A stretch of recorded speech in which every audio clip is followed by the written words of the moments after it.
Hello student, we will start Geography chapter 5 Human Resources. What is resources? All those things which are available in the environment and which are used to fulfill our requirement are called resources.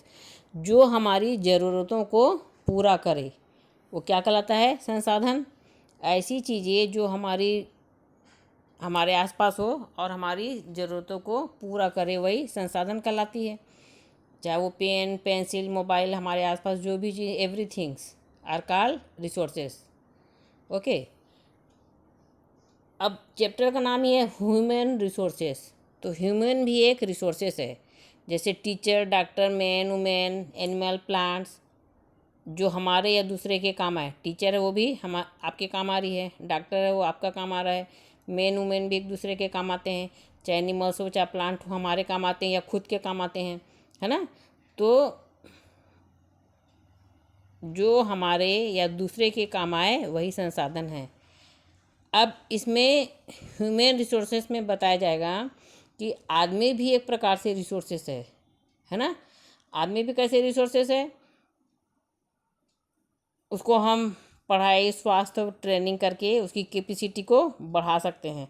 तो human को हम resources में बदल सकते हैं, है ना। इसलिए इसका नाम ह्यूमन रिसोर्सेस रखा गया है। Human being himself is consider as resources. We can develop our physical and mental power through education, technology, health and skills. तो मनुष्य को हम एजुकेशन देकर, अच्छी टेक्नोलॉजी से ट्रेनिंग कर, उनके स्वास्थ्य पर ध्यान देकर, उनके काम करने की काबिलियत पर ध्यान देकर उसको हम आगे बढ़ा सकते हैं, उससे हम कुछ प्राप्त कर सकते हैं। वही ह्यूमन रिसोर्सेस है। Human resources is concept which consider population as an asset rather than liability। तो पॉपुलेशन जहाँ दिखे वहाँ उसको भार नहीं समझना चाहिए, है ना, बल्कि आपको समझना चाहिए वो हमारी संपत्ति है, हम इसका उपयोग करके संपत्ति प्राप्त कर सकते हैं। ऐसा हर देश को समझना चाहिए। When we invest in health, education, training and other service, then we can change human population. तो जितने भी जनसंख्या है उसको हम ट्रेनिंग देकर योग्य बना सकते हैं, जो हमारे देश के लिए काम आ सकते हैं, है ना। अब इसी में आप देखना, इस लेसन में बार बार सेंस का उपयोग हुआ है। सेंसस क्या होता है? सेंसस का मतलब होता है जनगणना, पीपल काउंटिंग। ओके, तो पीपल काउंटिंग किसके द्वारा होता है? गवर्नमेंट के द्वारा, हर 10 साल में, आफ्टर 10 ईयर गैप। तो इसके पहले पॉपुलेशन काउंटिंग है वो 2011 में हुई थी, अब 2021 में होना है, इसलिए उसका कार्य अभी से चालू कर दिया गया है। अब सेंसस में क्या होगा? जनगणना में क्या क्या चीज़ की जनगणना होगी? आपके कितने राज्य हैं, कितनी सिटी आती है उसमें, कितने डिस्ट्रिक्ट हैं, कितने गांव हैं, कितने शहर हैं, कितने रिलीजन, कितने धर्म के मानने वाले हैं। डेंसिटी का काउंटिंग होता है। डेंसिटी मतलब इस एरिया में कितने लोग रहते हैं, तो कौन से एरिया में ज़्यादा लोग रहते हैं ये आपको पता चल जाएगा। लिटरेसी पता चलता है ना, कितनी महिलाएं, कितनी पुरुष वहाँ पड़े हुए हैं। बालक बालिका पता चल जाएगा आपको, बालकों की संख्या ज़्यादा है कि बालिकों की संख्या ज़्यादा है ना। चाइल्ड और गर्ल का पता चल जाएगा आपको। तो हमारे यहाँ लड़कों की संख्या ज़्यादा है ऐसा कहा जाता है, ठीक है। और वृद्ध वर्गों की संख्या पता चल जाएगी आपको, कितने लोग हैं, ओल्ड पर्सन कितने हैं, यूथ कितने हैं, यूथ मतलब युवा वर्ग कितने हैं, ये आपको इस लेसन में बताया जाएगा। और इसमें क्या पता चलता है?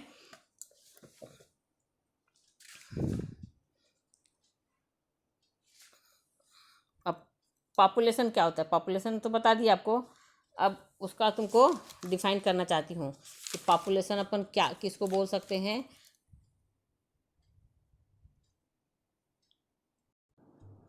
Population means if refer to the total number of people living at particular place during particular time period।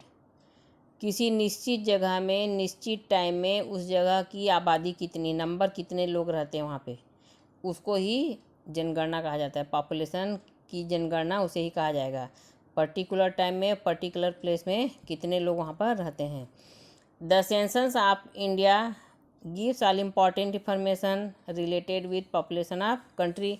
जो जनगणना है उसमें अपन को वहाँ से अपन को बहुत सारी जानकारियाँ मिल सकती है, उस देश के लोगों की जानकारी मिल सकती है ना। Population is the also resources like the resources. किसी विशेष जगह टाइम में पर्टिकुलर गणना ही जनगणना कहलाती है। सरकार जनगणना के सरकार से ही पता चलता है कि हम कितनी आबादी बढ़ी है, कितनी कम हुई है। और क्या पता चलता है इसमें? कुल जनसंख्या वृद्धि दर, लिंग अनुपात में क्या होता है? सेक्स रेशियो, प्रति 1000 पुरुषों में स्त्रियों की संख्या कितनी है, पुरुष ज़्यादा हैं कि स्त्रियां ज़्यादा हैं। एज कंपोजिशन, उसी को ही आयु संगठन कहा जाता है। बच्चों, युवा एवं वृद्धों का अनुपात बताया जाता है। इस प्रकार हम देखते हैं कि इस लेसन में बहुत सारी चीज़ें बताई गई है जो इंटरेस्टेड है ना।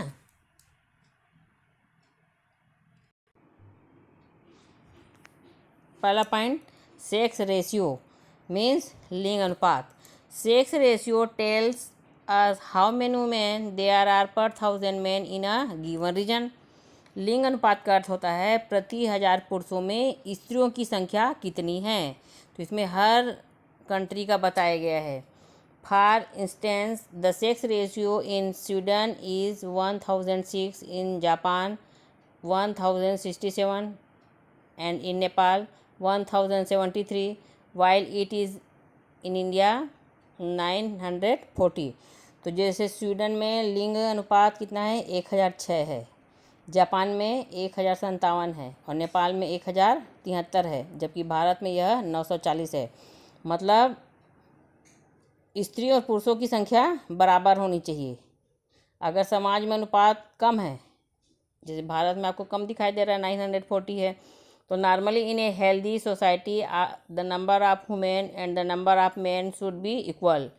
If this ratio is less in a society it means that relative less attention is given the nutrition, education, health and other needs of girls and women in that society, due to which their lifespan is shorter। तो अगर महिलाओं की संख्या कम होगी तो इसका मतलब क्या होगा? वहाँ की महिलाओं और जो बालिकाएं हैं उनकी ओर शिक्षा में, पोषण में, स्वास्थ्य की ओर कम ध्यान दिया जाता है, जिसके कारण वे कम जीवित रह पाती हैं। इस रेशियो से पता चलता है। तो इसको पूरा देश देखता है ना। इसलिए हमारे यहाँ भी देखना, आप इंडिया में महिलाओं के लिए विशेष ध्यान दिया जा रहा है।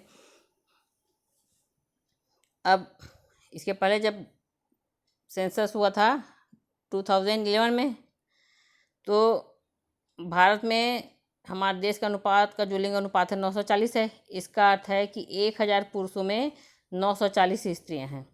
तो इस प्रकार हम देख रहे हैं कि भिन्नता पाई गई है। कुछ राज्यों में भी भिन्नता पाई गई है, जैसे केरल का बताया है। केरल में 1084, तमिलनाडु में 995, आंध्र प्रदेश में 991, छत्तीसगढ़ में 991। On the other hand in Haryana 877, Gujarat 912 and Rajasthan 926। तो इस प्रकार हम देख रहे हैं जो राष्ट्रीय औसत से भी कम लिंगानुपात है। हर राज्यों में अलग अलग देखा गया है ना। तो इससे हमारा अनुमान लगा सकते हैं कि भारत के किस राज्य में महिलाओं की स्थिति कमज़ोर है। इसे सुधारने के लिए हम क्या योजना बना सकते हैं? तो सरकार को इसके लिए विशेष ध्यान देना है, हमारे खान पान में ध्यान देना है। तो आंकड़ों पर पता चले तो भारत में स्त्रियों की संख्या पुरुषों के अनुपात में लंबे समय से कम रही है। तो एक प्रकार से हम इसे भेदभाव कह सकते हैं। पहले क्या होता था? एबार्शन करा दिया जाता था, जैसी कन्या है, लड़कियां, ऐसा पता चलता था तो एबार्शन करा दिया जाता था। तो सरकार ने बहुत अच्छा कदम उठाया है कि गर्भपात नहीं करा सकते हैं, है ना। इससे लड़कियों की संख्या में कमी आती गई। शिक्षा और विकास के मामले में स्त्रियों का भेदभाव का सामना करना पड़ता है। जनगणना के आंकड़ों से पता चलता है कि इस भेदभाव का प्रभाव जो सबसे छोटी उम्र की बालिकाएं हैं उस पर पड़ रहा है। तो 0 से 6 वर्ष के आयु वर्ग में बालक बालिकाओं का जो अनुपात है वो 1000 और 914 है। मतलब छोटे में ही उनके खान पान में ध्यान नहीं दिया जाता है बच्चों के, है ना, इसलिए यहाँ पे जो संख्या है उसमें कमी पाई गई है।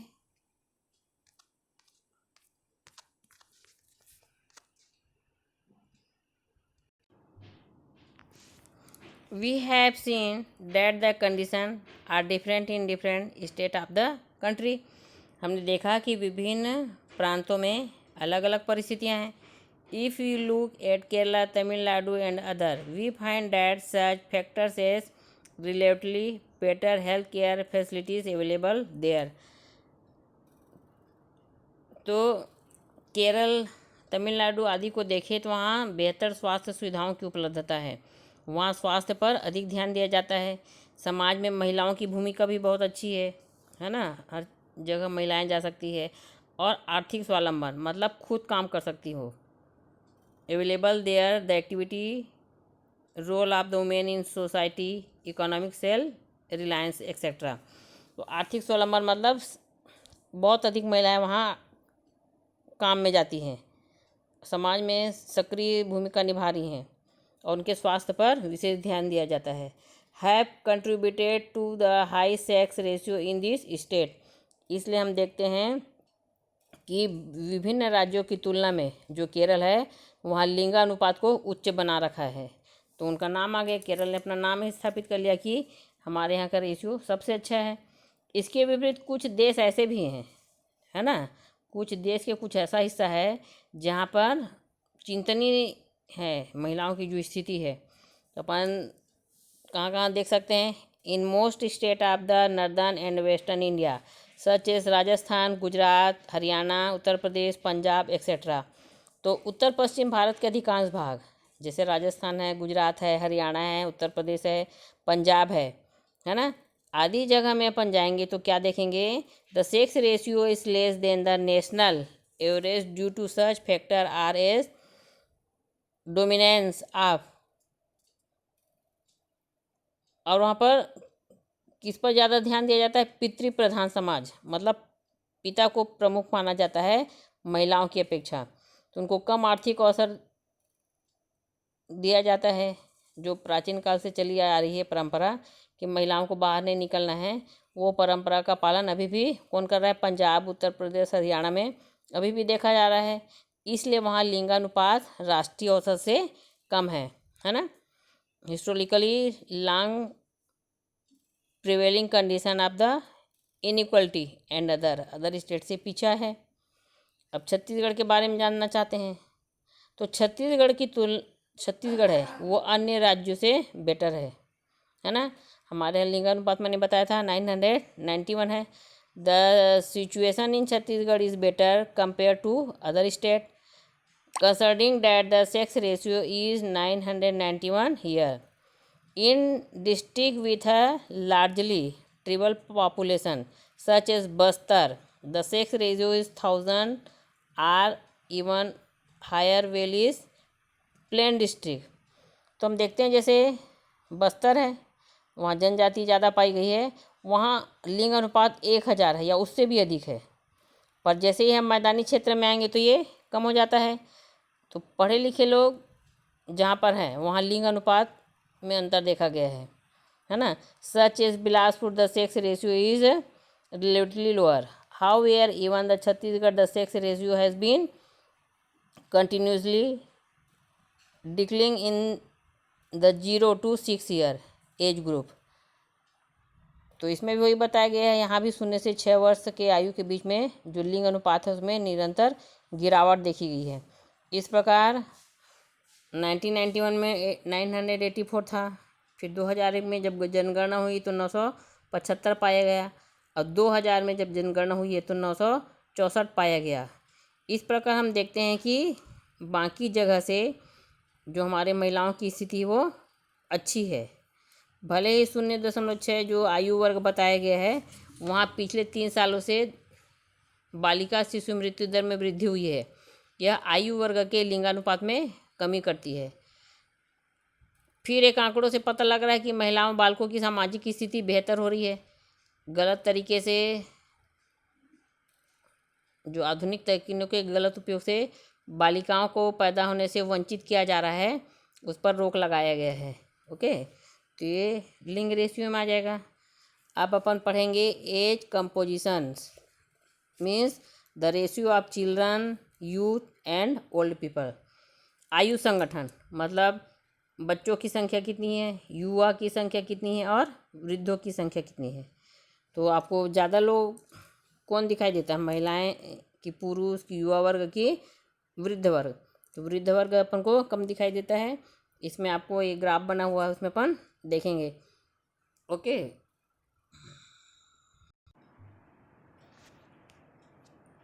तो for age composition, for the purpose of analysis, the population a region is divided into 3 broad age group। हम देखते हैं कि जनसंख्या है उसको किसी भी क्षेत्र की जनसंख्या को 3 विस्तृत आयु वर्ग में बांटा जा सकता है। तो उसमें सब आएंगे, बच्चे, बूढ़े, युवा, है ना। तो 3 भागों में बांटा गया है आयु की, एज के हिसाब से।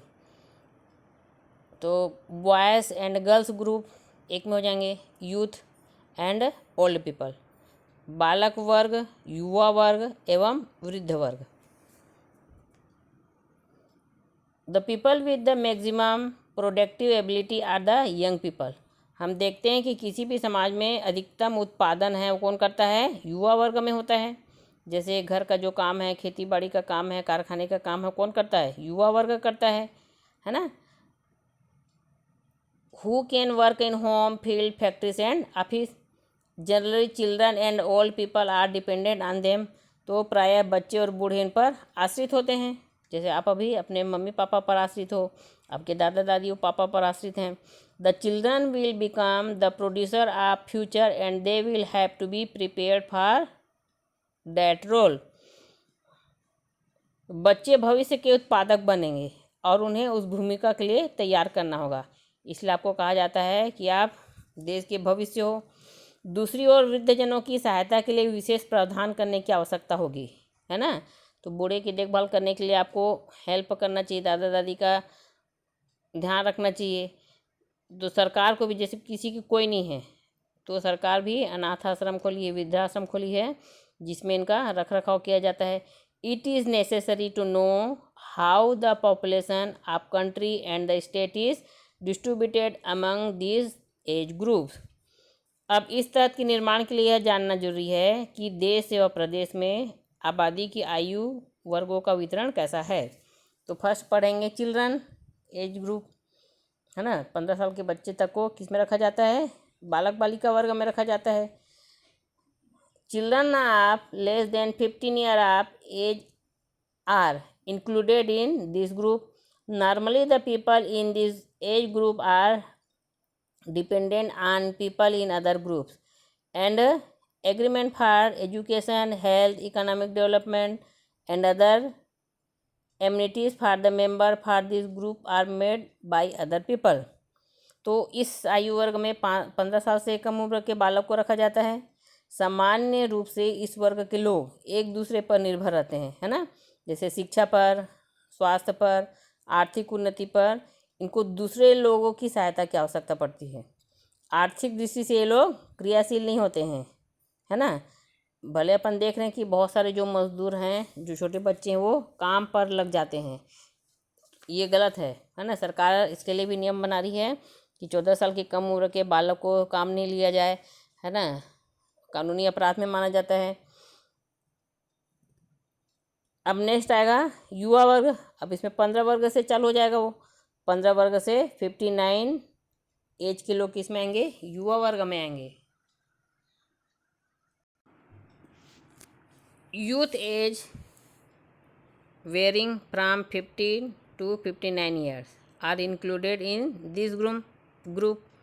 You will notice that people in this age group are the most active and usually the people in the other two age group। तो हम देखते हैं कि ये वर्ग समाज का सबसे क्रियाशील वर्ग में आता है, है ना, सबसे ज़्यादा काम करने वाला यूथ को माना गया है। तो इस वर्ग पर अन्य दोनों आयु वर्ग के लोग, बालक और वृद्ध, आश्रित रहते हैं, है ना। हम देखते हैं कि बालक भी है वो युवा वर्ग पर आश्रित रहता है, और जो बुजुर्ग हैं वो भी इस वर्ग पर आश्रित रहता है। Children and old people are dependent on them. This age group is more mobile also. ये रोजगार की तलाश में एक से जगह से दूसरी जगह भटकते हैं। ये वर्ग सबसे अधिक गतिशील होता है। मोबाइल क्या है, गतिशील, एक जगह से दूसरी जगह ले जा सकते हैं। वैसी युवा वर्ग रहता है ना। उनकी जो लाइफ स्टाइल है कैसे रहती है, मोबाइल समान। It is the people in this age group who move from one place to another in attempts to find employment. तो रोजगार की तलाश में, काम की तलाश में ये वर्ग है वो इधर से उधर घूमता रहता है ना। सबसे ज़्यादा प्रवास इसी वर्ग में देखा गया है। नेक्स्ट पढ़ेंगे old age group. This group include people whose age is 60 year or more. तो 60 साल या उससे अधिक के लोग वृद्ध कहलाते हैं। After the age of 60 the work efficiency of people being to decline and most people in this group, इनको क्या होता है, ये नौकरी पेशा नहीं है और जिनका कोई मजबूत आर्थिक आधार भी नहीं होता है। इस वर्ग के अधिकांश लोग जो नौकरी पेशा नहीं होते हैं, रिटायर हो चुके रहते हैं, आर्थिक दृष्टि से भी सबल नहीं होते हैं, इसलिए अपनी ज़रूरतें के लिए किस पर डिपेंड करते हैं, depend for their needs on young people, है ना। इसलिए युवा वर्ग पर अधिक आश्रित हैं। In social science population age pyramid is use to show age distribution of the population of a country. किसी भी देश के आयु विन्यास को दर्शाने के लिए सामाजिक विज्ञान में, सोशल स्टडी में क्या होता है, जनसंख्या पिरामिड का प्रयोग किया जाता है। ये पिरामिड में क्या होता है, ऊपर से जाता जाता है, फिर धीरे धीरे कम होते होते एकदम पॉइंट में आ जाता है। तो वैसे 2014 में ये पिरामिड बनाए गए, आप देख सकते हैं। उसमें बच्चे और युवाओं और वृद्धों में संख्या किसकी अधिक है, तो हम पता लगा सकते हैं कि बच्चे और युवाओं के अनुपात में वृद्ध की तुलना कम थी, वृद्ध लोग कम थे। उनमें से 20 वर्ष की आयु से कम लोगों का अनुपात अन्य किसी लोगों में, जैसे 20 वर्ष का जो आयु था, कम लोगों का अनुपात अन्य किसी आयु वर्ग से अधिक है। मतलब 20 साल से अधिक लोग ज़्यादा पाए गए हैं, है ना। इसका मतलब है कि अगले 20 वर्ष तक भारत में उत्पादक कार्य करने वाले लोगों में कमी नहीं आएगी। साथ ही वृद्धों की संख्या कम होने के कारण अर्थव्यवस्था पर कम भार होगा। लेकिन हम महिलाओं और पुरुष वाले स्तंभों की तुलना करेंगे तो पता चलेगा आने वाली युवा पीढ़ियों में महिलाओं की संख्या पुरुषों की तुलना में बहुत कम होने वाली है, क्योंकि 8 साल से कम उम्र के बच्चों में बालिकाओं का अनुपात बहुत कम है। हमने बताया ना कि 940 है भारत में, तो महिलाओं की संख्या कम है। अब हम भारत के इस आरेख में की तुलना पश्चिमी अफ्रीका और पश्चिमी यूरोप के आरेख से कर सकते हैं। ये आपका परसेंटेज बना हुआ है, ये वेस्टर्न अफ्रीका का बना हुआ है, ये इंडिया का बना हुआ है, ये वेस्टर्न यूरोप का बना हुआ है। तो इसमें हम देख सकते हैं इधर मेन जा रहा है, इधर वुमेन जा रहा है ना। ये दोनों ग्राफ से आप कंपेयर कर सकते हो। तो हमारे यहाँ 10% 10 साल से बच्चों में कमी पाई गई है, लड़कियों में। Okay,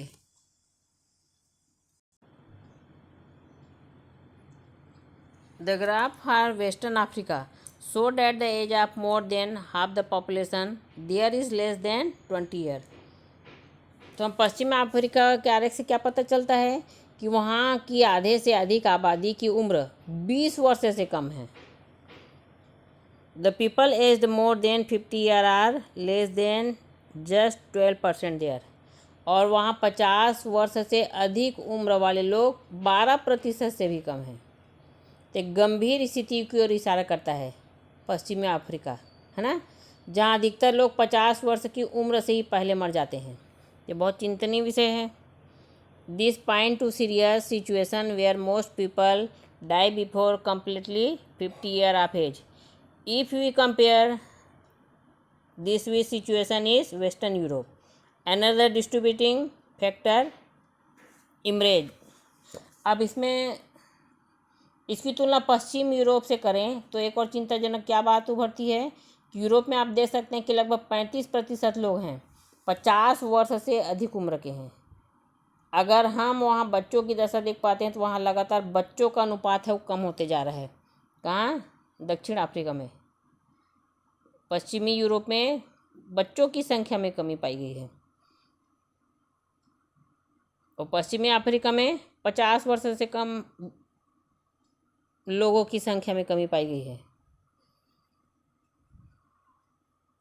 We find that the proportion of children in the population has been constantly declining. In other words, the people in Europe have a very long life, but so few children are being born there that the population there will keep declining, and gradually the old people will be a majority there. अर्थात पश्चिमी Europe में अधिक लोग लंबी उम्र तक जीते हैं, मगर वहाँ इतने कम बच्चे पैदा हो रहे हैं कि आने वाले दशकों में वहाँ की आबादी कम होती जा रही है और धीरे धीरे वहाँ वृद्धजन अधिक हो जाएंगे. ये रेशियो से पता चल रहा है ना. हर साल सरकार पूरे विश्व में क्या करती है? जनगणना कराती है. There may be several reasons for the difference between the situation in Western Africa and Western Europe. The first is that the income levels and healthcare service in Europe are so good that most people live till a ripe old age there. तो दक्षिण Africa, पश्चिमी Africa और पश्चिमी Europe, इसके बीच में अंतर के कई कारण हो सकते हैं. पहला क्या है कि यूरोप में आय और स्वास्थ्य सेवा इतनी अच्छी है कि ज़्यादातर लोग अधिक उम्र तक जीवित रहते हैं, जबकि अफ्रीका में गरीबी और कमज़ोर स्वास्थ्य सेवा के चलते कम उम्र में ही लोग मर जा रहे हैं. इसलिए मृत्यु दर में मृत्यु दर में अधिकता पाई गई है. दूसरी ओर पश्चिमी यूरोप में आर्थिक समृद्धि के चलते बहुत कम बच्चे पैदा कर रहे हैं. इस समस्या को देखते हुए कई यूरोपीय देशों में बच्चे पालने के लिए विशेष प्रोत्साहन और राजकीय मदद की जा रही है ना. तो वहाँ बच्चों की संख्या कम है, लोग बच्चों के पालने में ज़्यादा विश्वास नहीं कर रहे हैं. इसलिए सरकार क्या करती है? यूरोप के जो देश है वो बच्चे पालने के लिए विशेष प्रोत्साहित कर रही है, उनको मदद दे रही है, ताकि दोनों का रेशो बराबर होना चाहिए, युवा वर्ग और चिल्ड्रन और बालक वर्ग का. ओके.